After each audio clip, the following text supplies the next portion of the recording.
آج مجھے کہہ لینے دو, کھل کے کہہ لینے دو.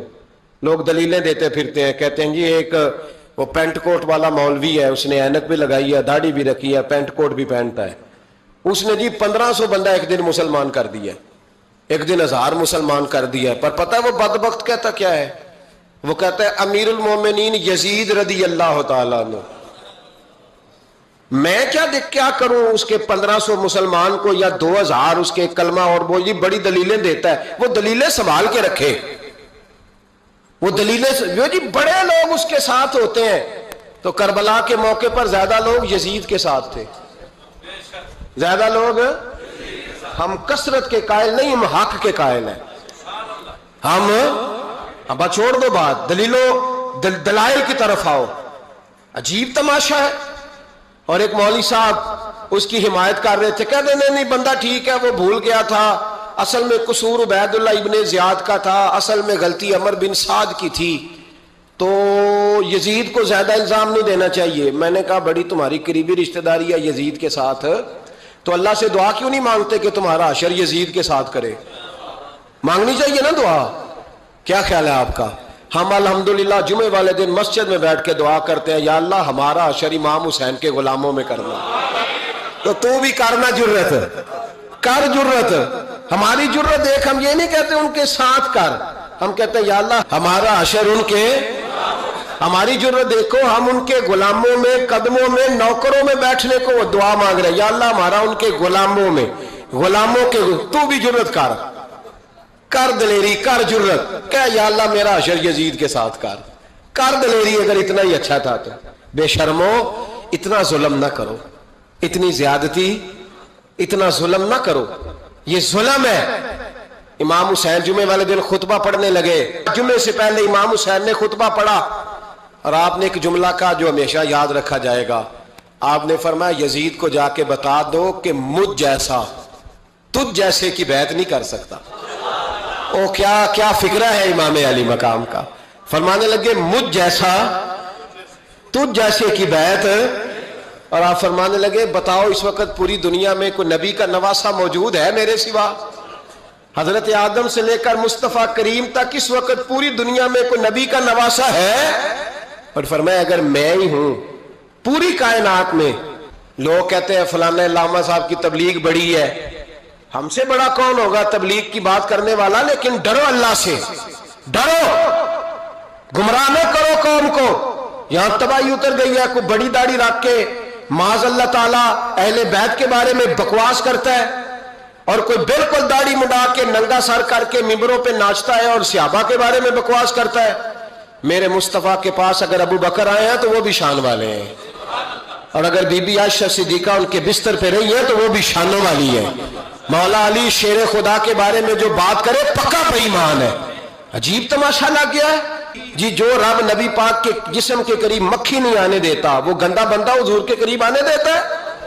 عجیب تماشا ہے. امت کو تباہ کر رہے ہو, کافر کو موقع دے رہے ہو یہ کہنے کا کہ تمہارے نبی کے پاس بیٹھنے والے ٹھیک نہیں تھے. اگر حضور کے پاس بیٹھنے والے ٹھیک نہیں تھے تو بعد والے کیسے ٹھیک ہو گئے؟ تو یہ باز آنا چاہیے ان بے شرموں کو. یہ امت میں تفرقہ ڈالتے, بے حیائی کرتے. سنو اور یاد رکھو, حضرت امام حسین نے خطبہ پڑھا نا جب جمعے والے دن, فرمایا مجھے پہچانو تو میں کون ہوں؟ تو عمر بن سعد بولا, پکے نمازی بولے. عمر بن سعد کہنے لگا حسین جلدی کر, ہمارا جمعہ لیٹ ہو رہا ہے. بلے ہو نمازیو, جلدی کر ہمارا. آئے ہائے کیا نماز ہے. یعنی نبی پاک کے نواسے کو شہید کریں گے اور شہادت کے بعد جمعہ پڑھیں گے, اور نماز میں کہیں گے اللہم صلی علی محمد و علی آل محمد. ان کو شہید کر کے قتل کر کے جمعے کا خطبہ دیا جا رہا ہے اور نماز پڑھی جا رہی, اللہم صلی علی محمد و علی. تو میرا سنی بڑا بھولا ہے, کہتا ہے جی وہ زیادہ نمازیں پڑھتے ہیں. تو زیادہ نمازیں تو عمر بن سعد بھی پڑھتا تھا. تو بھولا او خدا کے. دیکھیں نا جتنی نماز کی اخلاق کی بات شاید میں کرتا ہوں, آپ کو جماعت میں کم لوگ ملیں گے, لیکن یاد رکھنا نماز عقیدہ نہیں, روزہ عقیدہ نہیں. عقیدہ حسین ہے, عقیدہ حسن ہے, عقیدہ علی ہے, عقیدہ عثمان غنی ہے, عقیدہ عمر فاروق ہے. میں اس شخص کو کیا کروں مجھے اس شخص کی کیا ضرورت ہے جو ممبر پہ بیٹھ کے کہتا ہے حسین ابن علی باغی تھے؟ وہ شخص، اس کی نماز روزہ حج زکات دیکھا جائے گا؟ آؤ قرآن مجید سورہ شورا آیت نمبر 23، گھر جا کے قرآن مجید کھولو، یہ والی آیتیں بھی پڑھا کرو، یہ والی بھی کھولا کرو۔ صحابہ جمع ہو کے نبی پاک کے پاس آئے، عرض کی یا رسول اللہ صلی اللہ علیہ وسلم آپ کے خرچے زیادہ ہیں، آمدن کا ذریعہ کوئی نہیں۔ جس طرح آج لوگ ہر پیر صاحب سے نہیں پوچھ رہے، علامہ صاحب سے، کہ آپ کام کوئی نہیں کرتے، کپڑے پھر بھی سفید پہنتے ہیں، کیا ذرائع آمدن ہے، پھر بھی آپ گاڑی میں گھومتے ہیں۔ ہمارا تو پروگرام تھا مولوی بھوکا مر جائے، پر اس کے پاس آتے ہیں تو یہ تازی چائے پلاتا ہے، کیا مطلب، کس طرح کا رویہ ہے؟ صحابہ کے بار وہ یہ نہیں سوچتے تھے آتے کہاں، وہ کہتے تھے آگے بڑھ کے حصہ ڈالیں۔ وہ سارے آگے بڑھے، کہا یا رسول اللہ صلی اللہ علیہ وسلم اخراجات زیادہ ہیں، ذرائع آمدن بظاہر کوئی نہیں، نذرانوں پہ اعتراض نہ کیا کرو، نذرانہ دینا نبی پاک کی سنت ہے، نذرانہ قبول کر لینا نبی پاک کی، بولو، حضور کی سنت ہے۔ تو صحابہ جمع ہو کے آئے، ایک جگہ پہ میٹنگ کی، کہا تھوڑے سے پیسے ہر مہینے پیش کریں گے۔ تو حضور سے بات کون کرے گا پیسوں کی؟ کہا ہم نے نہیں کرنی، نبی پاک کے چچا جناب عباس کریں گے۔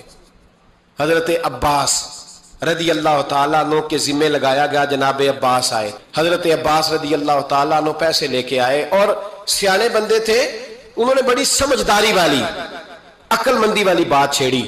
یہ نہیں کہا کہ حضور ہم یہ نذرانہ دیں گے، کہنے لگے یا رسول اللہ ہمیں پتہ ہے آپ کی مذہبی مصروفیت اتنی ہے کہ آپ کو ٹائم نہیں ملتا کاروبار کرنے کا، اگر آپ کام کریں گے تو پھر آپ کس طرح کر کے دین کا کام ہو سکے گا، اور یا رسول اللہ آپ نے جو ہمارے لیے کیا ہے اس کا ہم بدلہ نہیں دے سکتے، ایک حرف کا بدلہ نہیں دے سکتے، حضور یہ تھوڑا سا نذرانہ ہر مہینے لایا کریں گے، قبول کر لیں۔ نبی پاک کے سامنے رکھا ہی تھا کہ اللہ کا قرآن بول پڑا، کا کل لا اسألکم علیہ اجرا، محبوب ان سے فرما دو کہ میں نے تمہارے لیے بڑی تکلیف سہی ہے، پر میں تم سے کوئی اجر نہیں مانگتا، تم سے کوئی اجر نہیں مانگتا، ہاں اگر تم نے کچھ کرنا ہے الا المودۃ فی القربى، تو میرے قریبیوں سے پیار کرتے رہنا، میری ختیجہ سے پیار کرنا، میری عائشہ کا ادب کرنا، میرے قریبیوں کا احترام کرنا۔ یا رسول اللہ ازواج تو گھر میں ہے ہی، قریبی کوئی اور بھی خاص ہے جس کا ادب کرنا ہے؟ تو نبی پاک نے فرمایا ہاں، علی، فاطمہ، علی اور فاطمہ کی اولاد، فرمایا ان کا ادب کرتے رہنا، اس کا مطلب یہ ہوگا کہ تم نے میرے ساتھ بڑا ہی اچھا سلوک کیا ہے۔ کہا ان کا ادب کرنا، جناب علی، سیدہ فاطمہ، اور دونوں کی ان کا ادب کرنا فرائض دین، اہل بیت کا ادب کرنا فرائض۔ جب کوئی شخص مسلمان ہو جاتا ہے، مومن ہو جاتا ہے، تو پھر وہ ایک بڑے منصب پر فائز ہوتا ہے۔ کلمہ پڑھتے ہی اسے یہ اعزاز نصیب ہو جاتا ہے کہ کنتم خیر امت۔ اب وہ عام لوگوں میں سے نہیں ہے، وہ خاص لوگوں میں سے ہے۔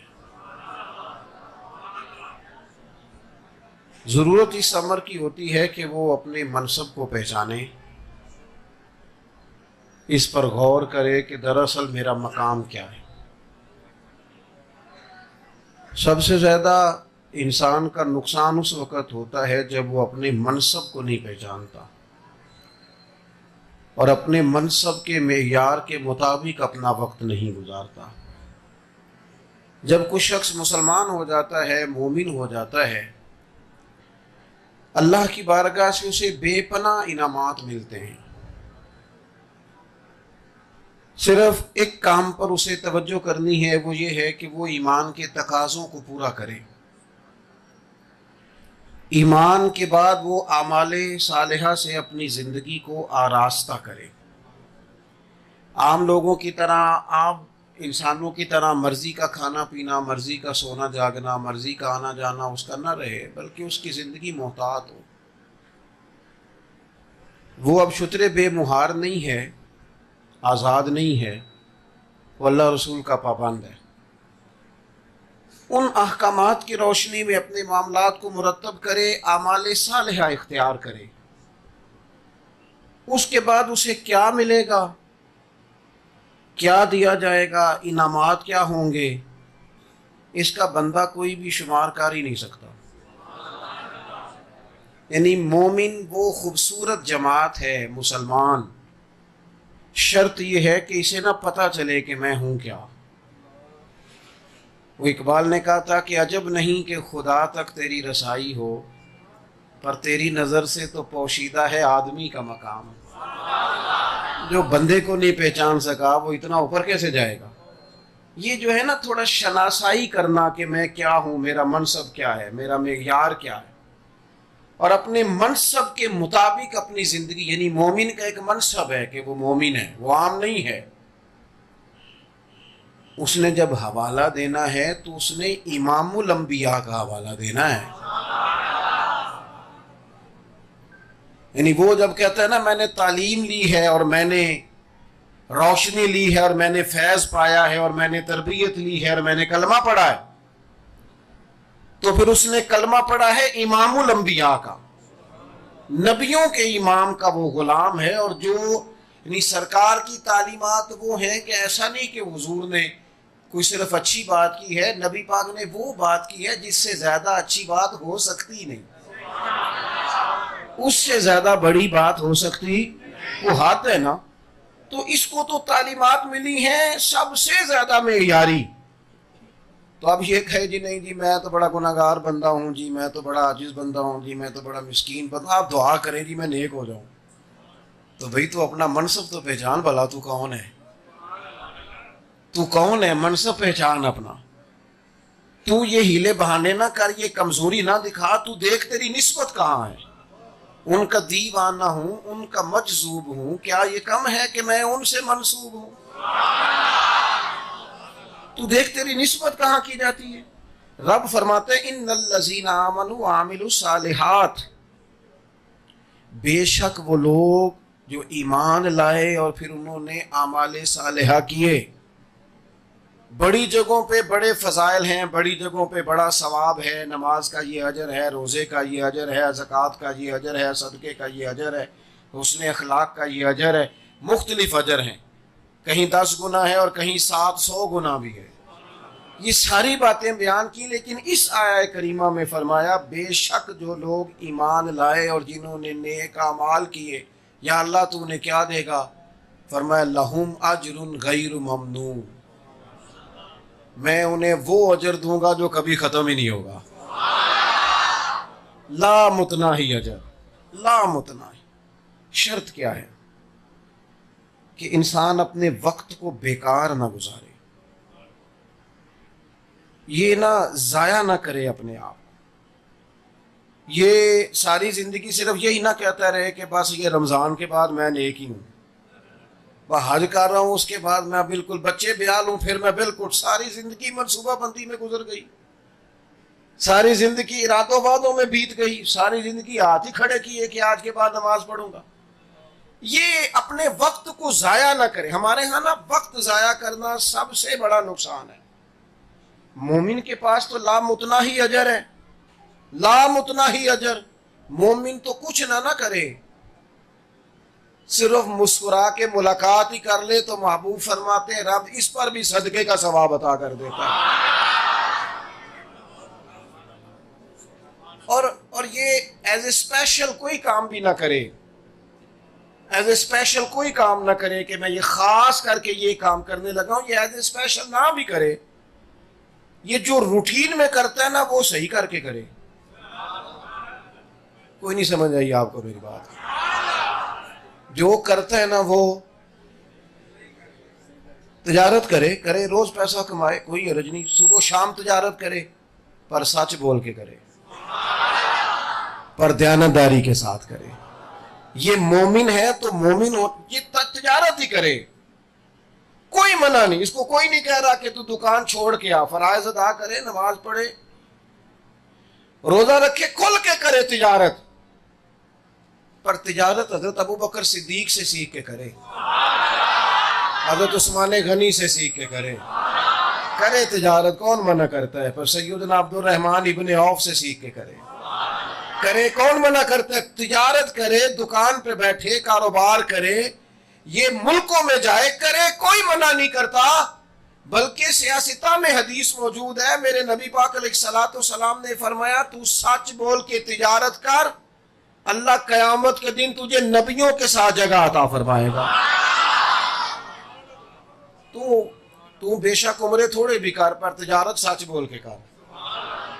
تو بے شک صدقات و خیرات نفلی تھوڑے بھی کر، لیکن تجارت، ناراض ہو گئے آپ لوگ، تجارت سچ بول کے، جو کام کرتے ہیں وہ کام تجارت سچ بول کے کر اس کے اندر۔ اور پھر ایک کام اور ہے، تاجر مالدار لوگ نفلی صدقات تھوڑے بھی کریں، لیکن وہ تھوڑی نا غریبوں پر ویسے ذرا نرمی کر دیں۔ میں محفل نعت کا بڑا سپورٹر ہوں، مخالف نہیں ہوں، بہت بڑا سپورٹر ہوں۔ نعت تو ہمارا ایمان ہے، نعت تو ذوق ہے، لیکن ایک بہت بڑی محفل نعت کے سٹیج سے میں نیچے اتر رہا تھا تو ایک شخص مجھے بڑے 30 سیکنڈ کے لیے صرف ملے ہوں گے، تو میرے کان میں کہنے لگے، مزدور آدمی ہوں، بہانہ ڈھونڈا ہے پیغام پہنچانے کا، یہ بڑی محفل کرانے والے سیٹھ صاحب سے کہنا ہم ان کے ملازم ہیں، کو مہربانی ہم پہ بھی کر دیا کرے، تھوڑی آج بھی کیتی جاندے ہو، نال لہو بھی پیتی جاندے ہو، کھو کے مال یتیماں دا تے بھیج مسیتی جاندے ہو۔ پھٹ دلاں دے سیندے نہیں، پھٹ دلاں دے سیندے نہیں۔ یہ دیکھو درویش کا درد کیا ہے، وہ کہتے ہیں تسی پھٹ دلاں دے سیندے نہیں، ٹوپیاں سیتی جاندے ہو، نفس تے چھری پھیر دے نہیں تے دمبے کیتی جاندے ہو، فرض پلائی بیٹھے ہو بس نفل ہی نیتی جاندے ہو، او دسو تے سی بلے شانو ایک ہی کیتی جاندے ہو۔ یہ کون سا سبق یاد کیا ہے؟ من چاہی زندگی والا، اپنی طبیعت کے مطابق چیزوں کو لینے والا، سچ بول کے تجارت۔ نبی پاک صلی اللہ تعالی علیہ وسلم نے فرمایا قیامت کے دن اللہ تبارک و تعالی ایک تاجر کے لیے فرمائے گا کہ جا میں نے اپنے فضل سے تجھے جنت عطا کی۔ رب کا بندہ ہے، احساس بڑا ہے، طبیعت بڑی نرم ہے، عرض کرتا ہے مالک میں گناہگار ہوں، اور من آنم کے من دانم، جو میں ہوں میں جانتا بھی ہوں، اللہ مجھے اپنے اعمال کا پتہ ہے، پر یہ مہربانی میرے لیے اتنا کریمانہ فیصلہ کہ میرے لیے جنت کا اعلان، مجھے پتہ چل جائے کہ وہ کیا چیز سبب بنی تھی میرے جنت میں جانے کا۔ تو حضور فرماتے ہیں رب کریم اس بندے سے فرمائے گا تو تجارت کرتا تھا، پھر کچھ لوگ ادھار بھی لے جاتے تھے، پھر تو اپنے پیسوں کے تقاضوں کے لیے اپنے ملازمین کو بھی روانہ کرتا تھا، مالک میں کرتا تھا، تو رب فرمائے گا تو کہا کرتا تھا کہ جو جان بوجھ کے نہ دے اس پہ سختی کرنا، اور جو تنگ دست ہو اسے گنجائش دے دینا، کوئی نہیں ہمارا کام چلتا ہے، آ جائیں گے پیسے، جو تنگ دست ہو اسے مہلت دینا، تم کہتے تھے مالک میں کہتا تھا، تو رب فرمائے گا تو دنیا میں میرے بندوں پہ آسانی کرتا تھا، میں تیرے اوپر آسانی نہ کروں، تیرے اوپر مہربانی نہ کروں؟ خدا کے بندے تو ہیں ہزاروں، بنوں میں پھرتے ہیں مارے مارے، میں تو اس کا بندہ بنوں گا جس کو خدا کے بندوں سے پیار ہوگا، اور یہی ہے ذوق عبادت کی انتہا ساگر، یہی ہے ذوق عبادت کی انتہا ساگر۔ او غم حیات کے ماروں کا احترام کرو، غم حیات کے ماروں کا احترام کرو، کچھ زندگی سے نفع لیں، اب اور کچھ نہیں کر سکتے تو اپنا کام ہی صحیح کر کے کریں۔ دیکھو نا حضور نے فرمایا جو محنت کر کے روزی کمائے، یعنی وہ روزی کما رہا ہے پر محنت کرے، مشقت کرے، فرمایا جو محنت کر کے روزی کمائے اللہ کا دوست ہے۔ لیکن مزدور کو حق نہیں پہنچتا کہ وہ چائے پینے جائے اور 1.5 گھنٹہ چائے پیتا رہے، وہ نماز کے لیے جائے اور اس کی نماز ہی 1.5 گھنٹے میں ختم ہو، یہ اسے بھی حق نہیں پہنچتا، وہ بھی دیانتداری کا مظاہرہ کرے، اپنے کام کو ٹھیک کر کے کیا جائے، اور پھر زندگی میں نا خیر کو جانے نہ، آپ کی توجہ ہے میری بات پر، اپنے کام کو ٹھیک کر کے کیا جائے اور نیکی جانے نہ دی جائے، خیر کا کام جلدی سے کر لیا جائے، جلدی سے۔ ہمارے ہاں نا بہت بڑی مشکل یہ ہے کہ بہت سارے لوگ زندگی میں بسم اللہ ہی نہیں پڑھتے نیکی کرنے کی، آغاز ہی نہیں کرتے، وہ کہتے ہیں میں نے کوئی بڑی ساری نیکی کرنی ہے، بڑی ساری، یعنی کوئی لاکھوں کروڑوں کی نیکی ہوگی تو پھر ہی کروں گا۔ خیر کا کام جو ہاتھ آتا ہے وہ کر دیں۔ مسجد میں کروڑوں لگانا ہی صرف نیکی نہیں، مسجد میں جھاڑو دینا بھی نیکی ہے، یہ بھی نیکی ہے، چلو یہ والی کر لیں، یعنی کبھی کبھی موبائل چھوڑ دینا بھی نیکی ہے، اس پر بھی تھوڑی توجہ کر لیں کہ اور بھی کچھ غم ہے زمانے میں محبت کے سوا۔ عزیز دوست، کوئی خیر کا کام ہم سے ہو جائے، کوئی، نبی پاک صلی اللہ تعالی علیہ وسلم نے فرمایا ایک شخص نے دیکھا کہ مسلمانوں کے رستے میں درخت ہے اور وہ تکلیف دیتا ہے۔ ویسے تو اسلام درخت لگانے کی بات کرتا ہے، لیکن وہ درخت تکلیف دیتا تھا۔ بعض روایات میں یہ بھی ہے کہ کانٹے دار تھا، اور بعض میں ہے کہ بیچ لگا ہوا تھا بالکل مین سڑک کے، تو لوگوں کو دشواری ہوتی تھی۔ ایک شخص نے کہا، وہ ہمارے یہاں پتہ کیا ہوتا ہے، کوئی کھڈا چھوٹا سا پڑ جائے نا کہیں، تو روز لوگ وہاں سے گزرتے ہیں، روز تبصرہ کرتے ہیں، دیکھو جی یہ کھڈا نہیں گورنمنٹ بند کر رہی۔ بھئی یہ تو اتنا مشکل کام ہی نہیں جس کے لیے پہلے اسمبلی میں بل پاس کیا جائے۔ آپ کی گلی ہے، آپ کا بازار ہے، آپ تھوڑی دیر کے لیے گاڑی سائڈ پہ کریں اور تھوڑی سی مٹی ڈلے گی، اس کو بند کر دیں، بڑے سارے لوگ تکلیف سے بچ جائیں گے۔ لیکن چونکہ مزاج تبصروں کا ہے، میں ایک جگہ پہ تھا، کچھ زیادہ بڑے لوگ وہاں جمع تھے، تو چونکہ ہم نے ٹائم گزارنا ہوتا ہے تو اس کے لیے بہترین یہ ہے کہ پاکستان پہ تبصرہ کرو، اور تبصرہ بھی یہ کرو کہ پاکستان کی کوتاہیاں بیان کرو۔ یہ آج کل ہماری ہابی ہے، یہ غیروں کو نہیں کام کرنا پڑ رہا، ہم سارا خود ہی کر لیتے ہیں۔ کمزوریاں بیان کرو مولویوں کی، پیروں کی، اور اس کے بعد سیاستدانوں کی، پھر فلانے کی، شروع ہو جاؤ۔ ایک صاحب مجھے کہنے لگے حالات کیسے چل رہے ہیں؟ میں نے کہا بڑے اچھے،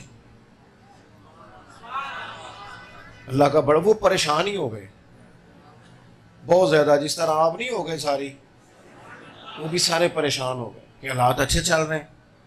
میں نے ان سے کہا پتہ مسئلہ کیا ہے میرا اور آپ کا؟ ہم رہتے ہیں ناراض لوگوں کے درمیان، ہر بندہ کسی نہ کسی سے ناراض ہے، ہم نہ ناراض لوگوں کے درمیان رہتے ہیں، لہٰذا ہم سارے بھی ناراض ہی رہتے ہیں، جس سے دیکھ لیں وہ کسی نہ کسی سے۔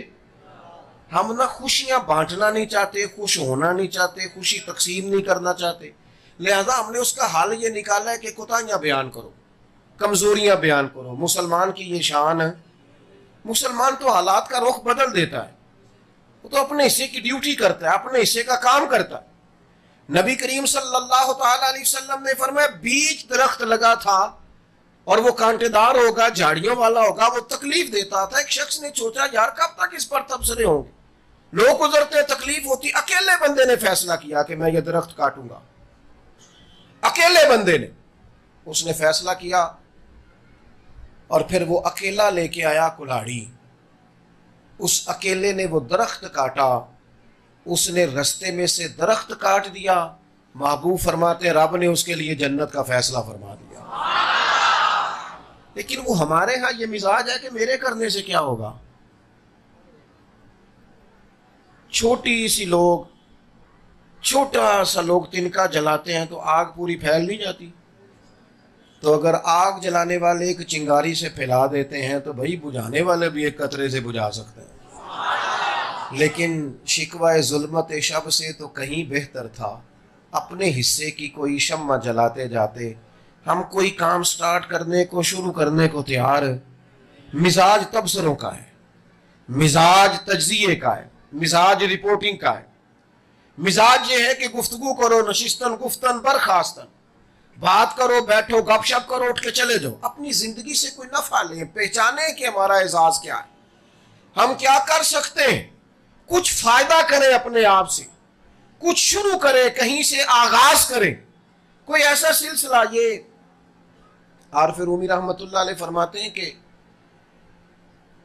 ایک علاقے کے اندر نا ایک بیماری بڑی پھیل گئی تھی، تو اس کا علاج ایک جڑی بوٹی سے ہونا تھا، تو جڑی بوٹی بہت اونچی تھی، 4 پہاڑ تھے اوپر نیچے، اور وہ پہاڑ کراس کر کے وہ جڑی بوٹی تھی، تو طبیب کہتے تھے وہ جڑی بوٹی اگر وہاں سے آ جائے، پہاڑ تھے ڈھلان والے، جو بندہ پیر رکھتا پھسل جاتا۔ اب علاقے کے لوگ بیمار ہیں، ضرورت بڑی زیادہ ہے، کیسے اتنے بڑے ٹارگٹ کو اچیو کریں، مشکل ہو رہا ہے۔ ہر روز فیصلہ ہوتا کیا کریں، اٹھتے چلے جاتے، روز بیٹھک بیٹھتی.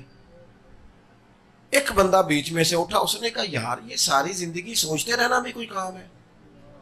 اٹھ باندھ کمر کیوں ڈرتا ہے، پھر دیکھ خدا کیا کرتا ہے. یہ کیا بات ہوئی، ساری زندگی طے کرنا کہ کرتے ہیں دیکھتے ہیں. اس نے کدال پکڑی، ہتھوڑا پکڑا، سامان پکڑا، اوزار پکڑے اور پہلا پہاڑ کاٹنا شروع کر دیا. ہمارے ہاں حوصلہ افزائی کا مزاج بھی بڑا تھوڑا ہے، بڑا تھوڑا ہے. بلکہ کوئی بندہ کسی کے حق میں بات کرنے لگے، ابھی وہ پوری کرتا نہیں تو ایک بندہ کہتا وہ تو ٹھیک ہے پر انہوں نے میری کوئی نہیں مانی تھی.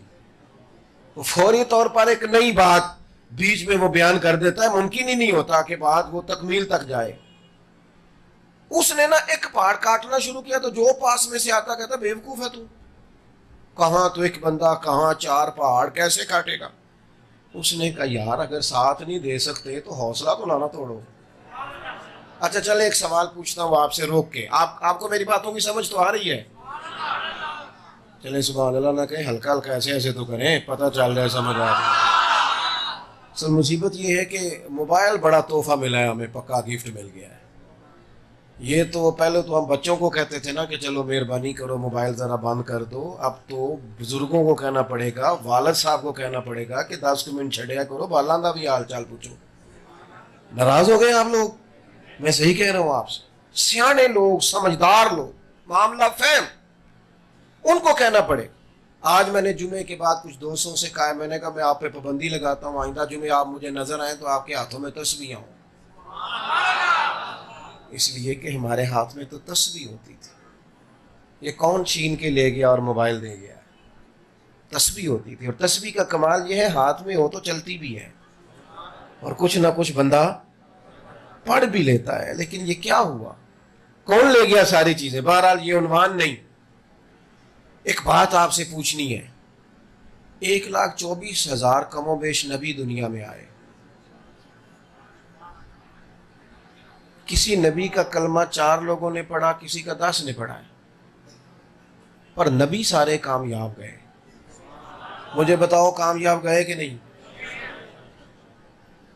کامیابی کا مطلب کیا یہ ہوتا ہے کہ انقلاب برپا ہی ہو جائے؟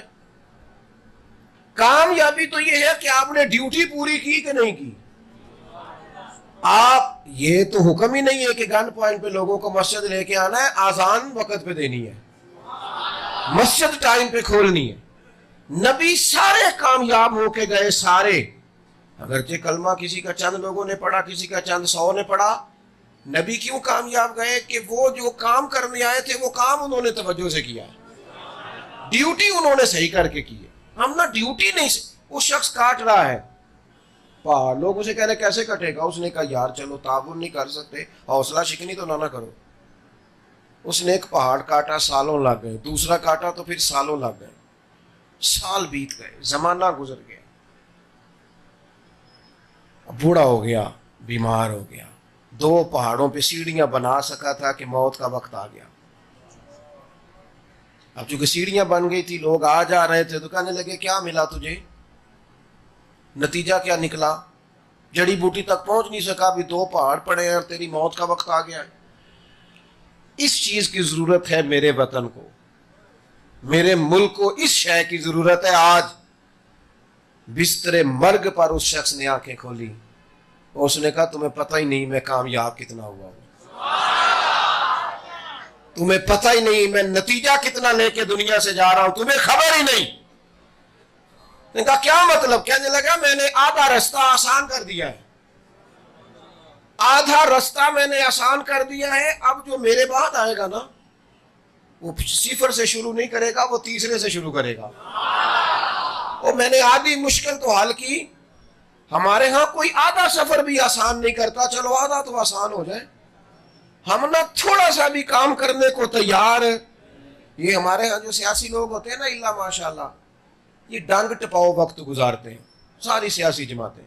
الیکشن قریب آ گئے تو کچھ چیز سستی کر دو، کو تھوڑا پیکج دے دو، کو تھوڑا یوں کر دو، صرف تھوڑا سا لوگوں کے دلوں کو نرم کرنے کے لیے. کوئی مستقل بنیادوں پر پالیسیاں وضع نہیں کی جاتی، تھوڑا سا ماحول بس بنایا جاتا ہے. عزیز دوستو، اپنی زندگی سے کوئی کام لینا ہے، مومن کے لیے نہ ختم ہونے والا اجر ہے. بس شرط یہ ہے کہ ہم نے کچھ کرنا ہے، اپنی زندگی کسی کام پہ لگانی ہے، اس سے کوئی نفع لینا. اور پھر ایک اور بات بھی یاد رکھیے گا، انعام ہمیشہ کوشش کرنے والوں کو ملتا ہے. انعام ہمیشہ 14 صحابہ بدر میں شہید ہوئے تھے. آپ ان کے نام نہیں بتا سکتے اور میں امتحان بھی نہیں لیتا آپ کا، لیکن ان 14 لوگوں کا خون میدان بدر میں پوری دنیا کے کفر کے دل میں مسلمانوں کا رعب بٹھا گیا ہے. انہوں نے تختیاں نہیں لگوائی، ضرورت نہیں تھی. ان لوگوں نے کوئی ان کے نام پر محلوں کے نام نہیں رکھے گئے، اگرچہ رکھنے چاہیے، مقدس لوگ ہیں، لیکن ان لوگوں نے کیا کیا ہے کہ وہ نہ رعب ڈال گئے پوری دنیا کے کفر کے دل میں اسلام کا. جب آپ کچھ کر جاتے ہیں نا تو آپ آنے والی کئی نسلوں کا فائدہ کر جاتے ہیں، آپ بڑے بڑے لوگوں کا نفع کر جاتے ہیں جب آپ کچھ کر گزرتے ہیں. لیکن ملت کا جوان اور ہمارے دوست مطلب بور وقت گزارتے ہیں کھانے پینے میں، اچھے کپڑے خریدنے میں، اور نئی سے نئی سیاحت کرنے میں ہمارا وقت ضائع ہوتا ہے، تبصروں میں وقت ضائع ہوتا ہے، فضول ابحاث میں وقت ضائع، فلانا کیا کر رہا ہے اس پر وقت. حالانکہ یہ ہمارے ذمہ تو صرف اتنا پتہ کرنا تھا کہ کسی کو میری ضرورت تو نہیں، صرف بھوکے کی خبر رکھنی تھی کہ اگر وہ بھوکا رہ گیا تو اللہ مجھ سے حساب مانگے گا. خبر پیاسے کی، لیکن بھوکے پیاسے کی خبر کوئی رکھنے کو تیار. جس کے پاس پیسے آ جائیں اس کی خبر رکھتے ہیں کہاں سے آئے ہیں. اگر کوئی کامیاب ہو جائے تو پھر لوگ پتہ کرتے ہیں کہ یار یہ کیسے ہو گیا، مجھ سے آگے کیسے نکل گیا. اپنے وجود سے، اپنی زندگی سے، اپنے آپ سے کوئی کام لیا جائے. اور یہ جو کام ہم لے رہے ہیں اپنے آپ سے، پیسہ کمانا اور بلڈنگیں بنانا اور جائیدادیں بنانا، یہ کوئی کام نہیں. یہ تو میرے دوست اللہ کا وعدہ ہے، یہ تو میل ہی رہا ہے. یہ تو معاذ اللہ ثم معاذ اللہ جو اللہ تعالیٰ کی ذات کے منکر ہیں ان کے گھروں میں بھی روٹی پکتی ہے. یہ تو جو کفر کرتے ہیں ان کے ہاں بھی رزق آتا ہے. لیکن ہم تو مسلمان ہیں، صاحب ایمان ہیں، ہمارے تو مقاصد حسنہ ہونے چاہیے، ہمارے تو بڑے مقاصد ہونے چاہیے، مزاج بڑا ہونا چاہیے، کوئی بڑی بات ہمیں کرنی چاہیے. یہ میرپور شہر ایک دفعہ پورا تباہ ہو گیا تھا، کسی زلزلے کسی حادثے کی نظر ہو گیا تھا. تو جس شخص کی ڈیوٹی تھی نا ملبے کو سنبھالنے پر اور نکلنے والی چیزوں کو اکٹھا کرنے پر، وہ کہتے میں بیٹھا تھا، عصر کے بعد کا ٹائم تھا، تو ایک نہایت ضعیف آدمی اور اس کی بیوی ساتھ گدھے پر انہوں نے چند بوریاں رکھی ہوئی اور وہ ہانکتے ہوئے آ رہے تھے. میں آگے بڑھا اور میں نے کہا شام کا یہ وقت ہے، بزرگوں کہاں جا رہے ہو؟ تو کہنے لگے بیٹا وہ بیت المال کا دفتر کہاں ہے؟ میں نے کہا کیوں؟ کہنے لگے یہ نا ہم نے اپنا گھر اور ارد گرد کے گھر صاف کیے ہیں، تو جو قیمتی سامان نکلا ہے وہ ہم نے بوریوں میں رکھا ہے، بیت المال میں جمع کرانا ہے. تو شخص کہتا ہے ہم تو چوریاں پکڑ رہے تھے جو لوگوں نے چھپا لیا تھا، اور یہ بزرگ اور ضعیف آدمی اور خود تلاش کے اور یہ سارا کر کے خود لے کے آئے. کہتے میں نے ان سے کہا بابا جی کیوں آپ نے اتنا تکلف کیا، چلو ہمیں بلا لیتے. تو کہتے ہیں وہ دونوں بزرگ میاں بیوی اتنا روئے کہ زمین پر بیٹھ گئے. کہنے لگے پتر سارا شہر اجڑ گیا ہے، ہمارے بزرگوں کی یہاں قبریں ہیں، سنا ہے بیت المال میں ہم مال جمع کرائیں گے تو شہر پھر سے آباد ہو جائے گا. ہم نے گھر نہیں بسانا، ہم نے شہر بسانا ہے. یہ شہر بسے گا تو اپنے نظر آئیں گے، یہ شہر بچے گا تو محبتیں تقسیم ہوگی، یہ شہر بسے گا تو رشتہ داریاں بڑھیں گی. یہاں ہمارے بزرگوں کی قبریں ہیں، ان پہ کوئی آئے گا، کوئی کسی کا نام لے گا، خالی گھر بس گیا اور کوئی ہوا ہی نہ تو وقت کیسے گزرے گا. یہ مومن کی شان ہے، یہ مومن کا مرتبہ ہے. مومن کا، مومن جب بات کرتا ہے تو بڑی کرتا ہے. وہ چونکہ ایک منصب پر فائز ہوتا ہے تو وہ بڑی بات کرتا ہے. وہ اپنے دائرہ کار کو اتنا محدود نہیں کرتا کہ وہ اپنے بچوں کی سوچ سے نکلے اور اپنے بچوں ہی کی سوچ پر گم ہو جائے. وہ انقلابی بات کرتا ہے. بڑی بچے حضرت صدیق اکبر کے بھی تھے، اور حضرت ابو بکر صدیق کو یہ اعزاز حاصل ہے کہ 4 نسلیں صحابی ہیں ان کی، پوتے اور نواسے اور بیٹے، یہ سب لوگ ان کے صحابہ میں سے تھے۔ لیکن جب بات امت کی آئی نا، اور جب بات بڑے فیصلے کرنے کی آئی، تو پھر انہوں نے اپنی محبت نہیں دیکھی، پھر انہوں نے امت کا نفع دیکھا، اور سیدنا عمر فاروق کو بلا کے فرمایا میں تمہیں مسلمانوں کا امیر مقرر کرتا ہوں۔ یہاں بڑی آسانی کے ساتھ ساری چیزیں اپنے ہی گھر میں بانٹ نہیں دی جاتی، میں عمر کو مقرر کرتا ہوں۔ کہا جناب آپ فاروق اعظم کو کیوں مقرر کر رہے ہیں؟ فرمایا یہ ملی ضرورت ہے، یہ امت کی ضرورت ہے، عمر امت کی ضرورت ہے۔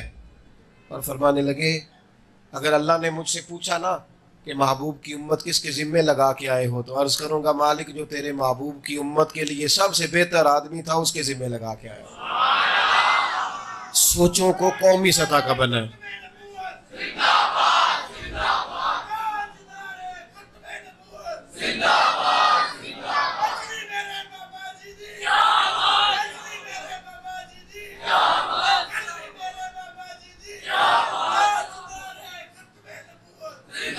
اپنی سوچوں کو اللہ جزا دے، آپ اللہ کو اپنی سوچوں کو قومی بنائیں، سوچوں کو ملی بنائیں، سوچوں کو عالمی بنائیں۔ سوچیں تو ذرا بڑا کر کے سوچیں، سوچیں تو ذرا توانا ہو کے سوچیں۔ جب آپ اپنے آپ سے کوئی کام لینے لگے تو کوئی بڑا کام لیں۔ کوئی نبی پاک صلی اللہ تعالیٰ علیہ وسلم کی بارگاہ میں آ کے ایک صحابی نے پوچھا تھا یا رسول اللہ میری والدہ کا انتقال ہو گیا، وہ ایک غلام آزاد کرنا چاہتی تھی۔ ہمارے ہاں سالے ثواب کرتے ہیں نا کچھ لوگ، تو پکا ہی انہوں نے روٹین رکھی ہے کہ یہی پکائے گی ساری برادری۔ بھئی یہ سالے ثواب کرنا ہے تو آپ ضرورت کے مطابق کریں۔ مجھ سے ایک دوست نے پوچھا، میرے جاننے والے تھے، کہنے لگے سالے ثواب کرنا ہے والدین کو کیا کروں؟ میں نے کہا وہ حویلی آپ نے ایک جگہ بنائی ہے، وہاں لوگوں کا رستہ تنگ ہو گیا ہے، وہ تھوڑا سا رستہ کھول دیں، انشاءاللہ آپ کے والدین کو بڑا ثواب ملے گا۔ لوگ ذرا آئیں جائیں گے تو آپ کے والدین کو ثواب ملے گا۔ نبی کریم علیہ السلام کی خدمت میں عرض کی یا رسول اللہ صلی اللہ علیہ وسلم والدہ چلی گئی ہیں، وہ غلام آزاد کرنا چاہتی ہیں، ان کی طرف سے غلام آزاد کروں؟ تو حضور نے فرمایا کر، اللہ تیری ماں کو اس کا اجر عطا کرے گا۔ کوئی بڑا اپنے بزرگوں کے لیے کوئی بڑا کام کرے، کوئی ان کے لیے کوئی بڑا، سال کے بعد چند لوگوں کو جمع کر کے سال ثواب کرنا، اس کا انکار کوئی نہیں کر رہا، وہ بڑا عمدہ کام ہے، لیکن کوئی بڑا ذہن کیوں نہیں بناتے، کوئی بڑی وسعت کیوں نہیں لاتے اپنی طبیعت میں؟ اور پھر جتنا رونا حکمرانوں کا روتے ہیں نا، اتنے زیادہ غریب نہیں ہوتے ہماری گلیوں میں۔ ایک گلی میں جتنے امیر لوگ ہوتے ہیں وہ سارے مل کے کوشش کریں تو گلی کے سارے غریبوں کا سارا آسانی سے ڈھانپا جا سکتا ہے، لیکن وہ ہم چونکہ کہتے ہیں ہمیں نہ کچھ کرنا پڑے، یہ کوئی اور ہی آ کے کرے، کوئی اور آئے اور وہ آ کے کام کرے، اپنے آپ سے، اپنی صلاحیت سے، اپنے مال سے، اپنی گفتگو سے، اپنے قلم سے جتنا فائدہ کر سکتے ہیں امت کا، قوم کا، ملت کا، وہ کریں۔ اور خیر کا کام جو بندہ بھی کر رہا ہو نا، جو بھی، اس کو بھی قبول کریں۔ میں یہاں تقریر کر رہا ہوں اس وقت آپ کے سامنے، اس وقت یہاں کر رہا ہوں تو گجرانوالہ تو نہیں نہ کر سکتا، ایک ٹائم میں لاہور تو نہیں نہ کر سکتا، پنڈی تو نہیں نہ کر سکتا، تو چلو جو اس وقت پنڈی کر رہا ہے مجھے اس کا وجود بھی قبول کر لینا چاہیے۔ جو کوئی شخص اس وقت گجرانوالہ میں تبلیغ کر رہا ہے مجھے اس کا وجود بھی قبول ہے، اس کی خدمات کو بھی قبول ہے۔ اس سے ملی سوچیں پیدا ہوتی، اس سے قومی سطح کا مزاج ابھرتا ہے۔ لیکن وہ ایسی ہوا چلی ہے کہ ہر شخص سوچتا ہے تمام شہر جلے بس ایک میرا گھر نہ جلے۔ اس سے خطرناک نتیجے برآمد ہوتے ہیں۔ مومن کو لامتناہی اجر ملے گا، آج سے نہیں ابھی سے۔ اپنے لیے کچھ طے کریں، کچھ ٹارگٹ بنائیں اپنی زندگی کے، میں نے یہ خیر والا کام کرنا ہے۔ کچھ نہیں نہ ہو سکتا تو لوگوں کے حق میں دل ہی نرم کر لیں۔ حضور علیہ السلام نے فرمایا پتہ ہے جنت میں کون لوگ جائیں گے؟ یا رسول اللہ کون؟ فرمایا جن کے دل چڑیوں کی طرح نرم نہیں ہوتے۔ فرمایا مومن تو اس طرح ہوتا ہے جس طرح اونٹ کے ناک میں نکیل جہاں بٹھاؤ بیٹھ جاتا ہے، اٹھاؤ۔ اور حضور ایک مقام پہ یہ بھی فرماتے ہیں مومن نرم دل ہوتا ہے، سامنے والا اسے بیوقوف سمجھ لیتا ہے، وہ سمجھتا شاید اسے پتہ ہی نہیں ہو، یہ نرم دل ہے، تیری بات مان گیا ہے، ورنہ شعور اسے سارا ہی ہے، خبر بھی اسے ساری ہے۔ اپنے آپ سے اپنے معاملات زندگی میں کچھ خیر شامل کریں۔ یہ جو ہم وقت ضائع کرتے ہیں نا بے انتہا، اس کو چھوڑ دیں، ایک آدھ کام لیں اسے صحیح کر کے کریں، سونا کر کے کریں، ایک خدمت لیں پھر اسے پوری، اور اسپیشلسٹ بندہ کسی شعبے میں ایک ہی ہوتا ہے، سارے آپ جاتے ہیں نا تو آپ کو کوئی مرض ہو تو آپ کہتے ہیں اس مرض کا اسپیشلسٹ چاہیے، تو کسی ایک کام کے اسپیشلسٹ بن جائیں، پھر اس کام کو کریں، اس کو زندگی بھر کریں، وہ خدمات سر انجام دیں۔ اس کا نفع ہمیں کیا ہوگا؟ ایک تو اجر لام اتنا ہی ملے گا، ایک زندگی ضائع نہیں ہوگی، وقت برباد نہیں ہوگا۔ ایک یہ جو لوگ کہتے ہیں میں بور ہوتا ہوں، ٹینشن میں رہتا ہوں، ڈپریشن میں رہتا ہوں، اس سے نکل آئیں گے۔ جو لوگ اپنے وجود کو کسی کام میں لگا لیتے ہیں ان کا وجود ویسے ہی قیمتی ہو جاتا ہے۔ اللہ کریم کی بارگاہ میں دعا کرتا ہوں جو میں کہہ سکا ہوں اللہ اسے قبول فرمائے، دوران گفتگو کہیں بھول گیا ہوں تو اللہ تعالیٰ درگزر فرمائے، ہم سب کے حال پہ رحمت کی نظر فرمائے۔ وما علینا الا البلاغ۔